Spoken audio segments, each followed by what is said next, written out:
Celebrity days அது. Okay. அப்ப வந்து மதருடைய அதான் 21ஆம் தேதி பிப்ரவரி 21ஆம் தேதி அவங்களுடைய பர்த் டேட், ம், ம். அவங்களுடைய பர்த்டே. ஓகே. ஸோ அப்போ வந்து ரொம்ப கூட்டம்னா கூட்டம் அப்படி இருக்கும். பாண்டிச்சேரிக்கெல்லாம் போனோம்னா அவங்க ரூமை போய் பார்க்கறதுக்கு உண்டான ஒரு வாய்ப்பு கிடைக்கும். ஓகே. லைன்ல விடுவாங்க. ம். ஆனா இன்னைக்கு கிட்டத்தட்ட ஒரு 10,000 20,000 பேர் இருந்தா கூடமா ஒரு சின்ன சத்தம் கிடையாது.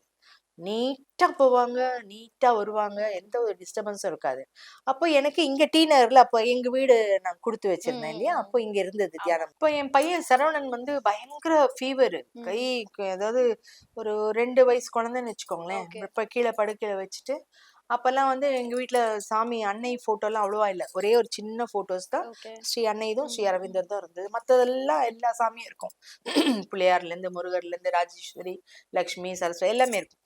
ஸோ அதுன்னு அப்புறம் வந்து சரி நான் போயிட்டு வந்துடுறேம்மா தியான மையத்துக்குன்னா சரி போயிட்டு வாங்க அப்படின்னு. அப்போ வந்து இவர் போனாரு. அதுக்கப்புறம் எனக்கு வந்து எண்ணமெல்லாம் வந்து நம்ம அங்கே போய் தியான மையத்துக்கு போக முடியலையே, தியான மையத்துக்கு போக முடியலையேன்னு ஒரு ஏக்கமாவே இருந்தது. போயிருந்தா நம்ம வந்து பார்த்துருப்போமே, பாண்டிச்சேரி போயிருந்தா மதர் ரூமுக்கு போயிருப்போமே, நம்ம போக முடியல. அட்லீஸ்ட் இங்கேயாவது நம்ம போகலாம்னு நினைச்சா இதுக்கு கூட நம்ம போறதுக்கு இல்லாம இருக்கேன் அப்படின்னு ரொம்ப ஃபீலிங்லேயே இருப்பேன். நான் ஃபீலிங்லேயே இருந்தேன். அப்ப திடீர்னு பாக்குறேன், என் பையன் பக்கத்துல வந்து ஒரு ஒயிட் கேப்பு, அப்புறம் ஒயிட் ஷர்ட், ஒயிட் பைஜாமா போட்டு, கால் ஒயிட் ஷாக்ஸ் போட்டு, இந்த பாட்டிங்கெல்லாம் கால் நீட்டிட்டு இப்படி உட்காருவாங்கல்ல, இந்த மாதிரி உட்கார்ந்துட்டு என் பையன் அப்படி தடவி கொடுத்துட்டு இருக்காங்க. அன்னை. ஓகே.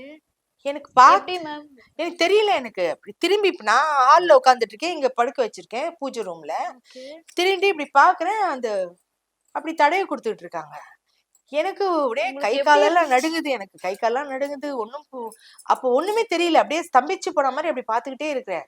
என்ன இது ஒண்ணும் புரியலையே, இது நிஜம்தானா, உண்மையா, பொய்யா, என்னன்னு ஒண்ணும் புரியல. நான் அப்படியே பாத்துட்டே இருக்கிறேன். அதுக்கப்புறம் வந்து ஒரு ஃபிராக்ஷன் ஆஃப் செகண்ட் தான் அது. அவங்க அப்படியே தடவிட்டே இருந்தாங்க என் பையனை.